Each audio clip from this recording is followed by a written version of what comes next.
Peace, King. How you feeling? Can you hear me? Hey, Taye, I can hear you. Can you hear me? Yeah, yeah, definitely. First and Great. foremost, I want to thank you for coming on the platform. I really appreciate you. No, thanks for having me. Thanks for inviting us. Appreciate it. Definitely, definitely. I like the work that y'all doing. For the viewers who may not recognize you, could you let them know who you are and definitely where you from? Certainly. Hi. Hi, all. I'm Hans Menos. I'm the Vice President of our Public Safety Innovations team here at the Center for Police and Equity. And I'm calling in from, or videoing in from New Jersey. We're a national org. We have folks in all around the country. I happen to be in New Jersey, recently left Philadelphia. Oh, okay, okay, cool, cool. Now I kind of want to take it back a little bit. How did you even get into this type of work? It's a great question. For me, I'm a social worker by both training and education. I started working in social work, after I got my master's in social work, in predominantly court involved work. So I had a lot of young people who were engaged in the juvenile justice system in New York City. Um, and my primary work with them was around either alternatives to incarceration. So they had been adjudicated. How do we keep them? How do we create an alternative to incarcerating or detaining them? Right? Or reentry rule. How do we prevent them from going back? And obviously some combination thereof. Um, so a lot of that work was just kind of systems work, understanding the unique challenges of Black boys in Brooklyn, New York, and New York City overall. Uh, and I after that, I ended up working a bit in victim services. Working in victim services, very similar challenges. In fact, the person in New York City and in the country that is the most likely to be victimized and the least likely to seek services are young Black men or young Black boys. So very much the same population. In this work, in both of those roles, um, what you can appreciate is the system, the oppression that exists. Um, by way of additional background, I grew up in the suburbs. Um, so as a person of privilege, I couldn't really conceptualize just how oppressive uh, government was, how oppressive policing was in cities, in predominantly Black and Brown cities populations that are impoverished, and just how all of these systems, education systems, policing systems, public health systems, general government, right down to sanitation, frankly, um, were contributing to keeping my own people oppressed. And that was a lesson that I had to learn by interacting with them and their families and trying to solve unique challenges. Eventually, I ended up working in police oversight as a result of all that. I understood that my young people were doing nothing different than I was doing as a teenager. The difference was their surroundings. In other words, much of what was criminalized was really normal adolescent behavior. Things that kids are allowed to do in 20 miles away from Brooklyn, New York, is criminalized at a high level in Brooklyn, New York. And that's just an example. That's true for most of our cities in the country. So working in police oversight in the city of Philadelphia um, was really a larger lesson based on that. And again, it was just systemic issues. I mean, yes, there are deep seated problems with policing everywhere, but a lot of the challenges I was observing were systemic, were about the omnipresence of policing, how they are asked to do almost everything, and that there is no consideration for what their training and skills are actually appropriate for. I know, and not enough consideration on how we invest on a better responder should we need a response, but more importantly, going way upstream and avoiding the need for that call. So a lot of my work in Philadelphia was focused on, yes, the issues of the Philadelphia Police Department that were numerous, but also some of the structural issues that could have prevented the need from policing overall. And of course, that's what led to my work here at CPE and here at the Center for Police and Equity. That's our work. That's our goal is to right size or shrink the footprint of policing, make policing less violent, less racist, and less deadly. And less omnipresent. So these are really aspects of our work that I imported or that were imported from my work in Philadelphia, and of course, is a part of the mission and vision that was established by our co-founders. Um, and so, really, now my team is focused on helping municipalities with that viewpoint, the idea that we are we can redesign our public safety systems. We don't have to rely solely on policing. We can think about responses that are not punitive responses, and we can now take the understanding that we have about the world and about data and about science and apply that in real world places to ensure that we're being more thoughtful about how we respond to certain problems. In our team, the way we do that is by bringing in multidisciplinary approach. We have qualitative researchers, we have quantitative data scientists, we have community engagement specialists, we have former law enforcement, we have policy proposals and policy um, experts that will help us in a hyperlocal or in a national space understand what is possible, what is feasible, and what is a creative way of approaching a problem. And so we're maintaining those partnerships. We have about 3 or 4 active right now in the public safety innovations team, and a myriad of other work that happens around the org that I'm happy to talk about. Yeah, that's what's up. That's what's up.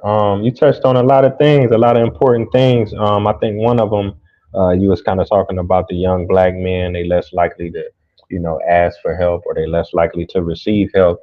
Um, I had read an article. I'm not sure how accurate it was, but it was saying something to the effect that America is perhaps, one of the only countries in the world where men are sexually assaulted just as much as women, or if not more. Mm. And a lot of it has to do with the prison system and things that's going on. We know, like, a lot of the men in the prison system or the young boys are black men and things like that. So, but a lot of people don't really talk about it. And I can ask you about some of the alternatives, or the policies and the solutions that y'all have been working on. Have they been effective?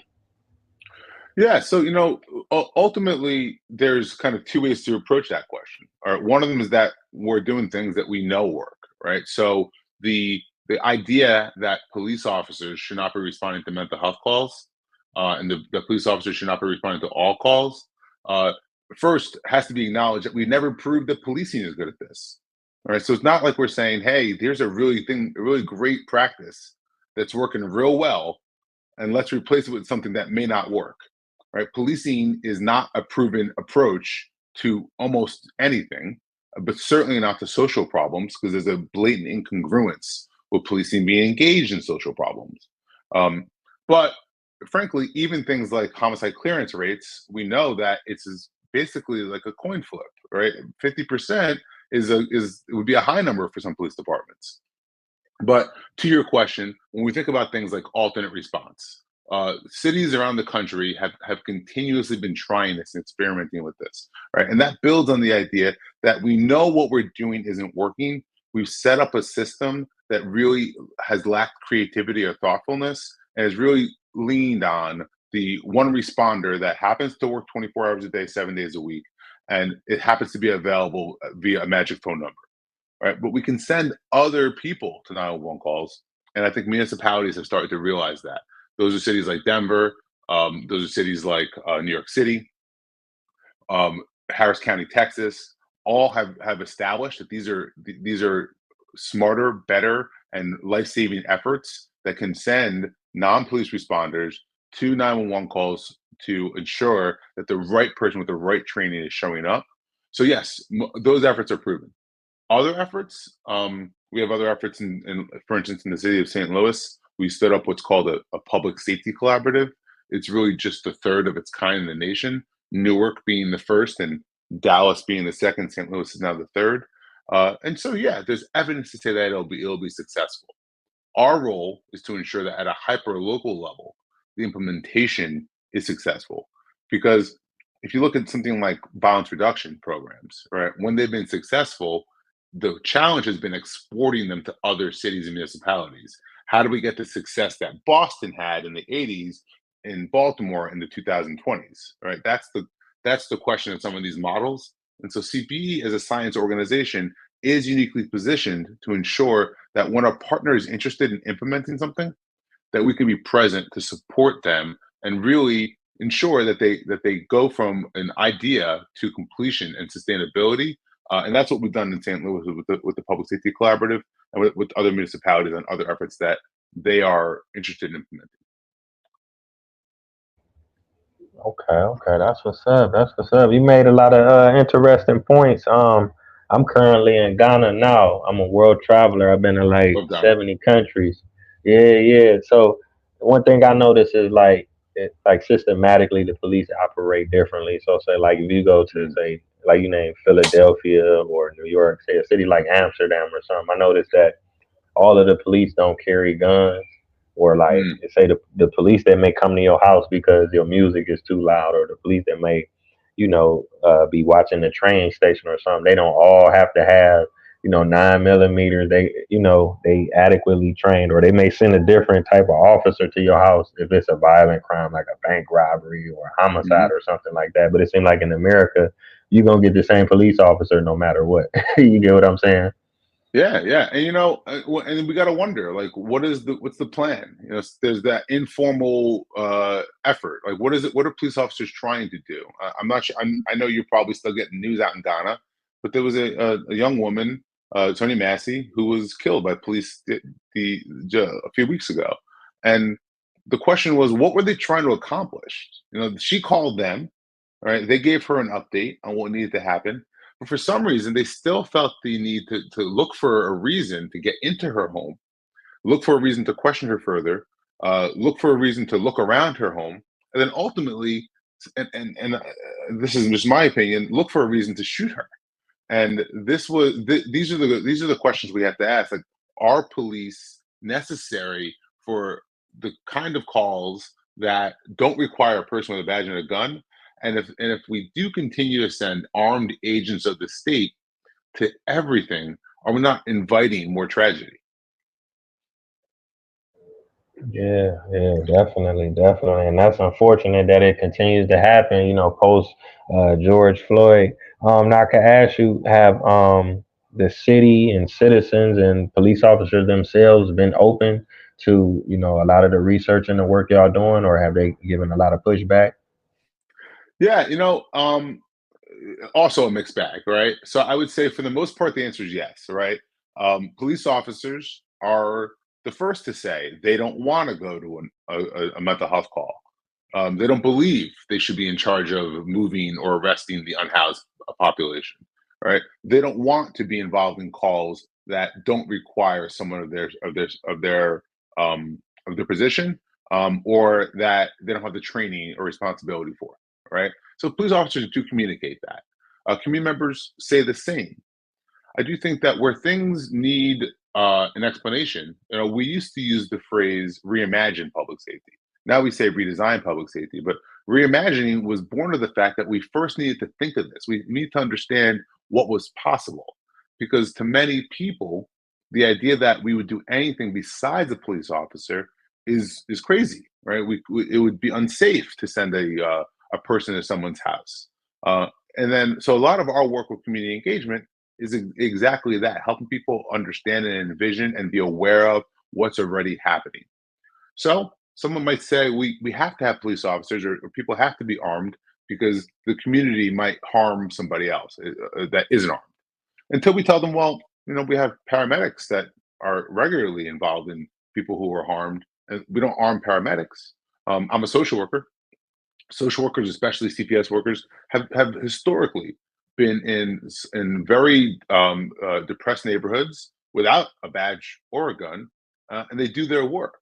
And so the idea that we don't already have services, unhoused outreach workers, etc., doing a work that police officers are doing but unarmed, without the power to arrest and the power to take away liberty, or take away life, um, is is inaccurate. But I'm not blaming community members for not understanding that. That's on us. That's on leaders in communities, leaders in the nonprofit space, to make sure that we really paint a picture on what exists, what we can build on, and why the ideas that are being floated are actually perfectly reasonable and perfectly feasible.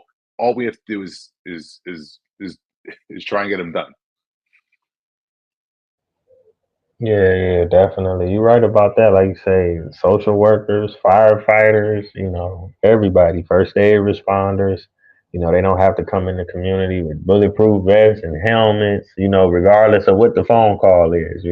Hmm. Yeah. Um, now let me see. Okay, I guess my next question is this, for the viewers who's watching, because there's a lot of people that do want to do something, but they don't really know how to go about it. People are Yeah. living in these communities where they seeing the police abuse their power.